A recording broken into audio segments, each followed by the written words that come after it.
Some patients say they've had to wait nearly 24 hours at the ER at Albany Medical Center. It's an ongoing issue hospitals across the country are experiencing, but a recent federal study shows patients at Albany Med experience some of the longest wait times in New York. Taniqua Penix knows firsthand what those wait times are like. She joins us live outside the hospital. Tia, good evening.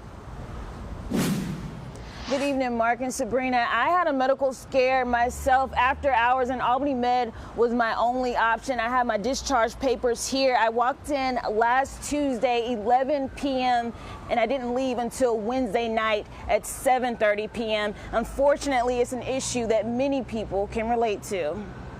And I was telling her that I'd been there for... A few weeks ago, Fred Albert was transferred from the emergency room in Malta to Albany Med's ER. The folks up in Malta told me to expect a 14-hour wait, which I was kind of, taken aback by due to the fact that I was being transferred there for additional IV antibiotics and to be observed and seen by an ENT.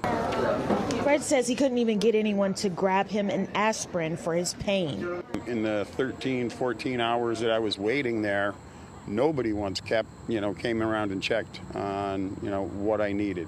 I did see several people leave, they got fed up with waiting. Other patients shared their horror stories online. One woman says her 81-year-old mother was in the waiting room for 24 hours before seeing a doctor. The wait was so bad, others left before being seen.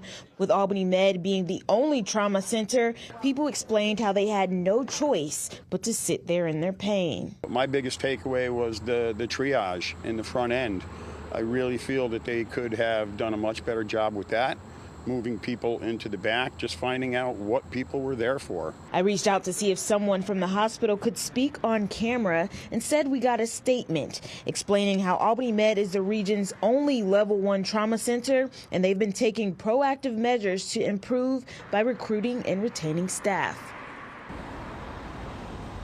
And the hospital is urging people to only use the ER services if your injury is severe. Reporting live in Albany, Taniqua Penix, News Channel 13 with coverage you can trust. Mark and Sabrina. Tia, thank you. I'm glad you're doing well.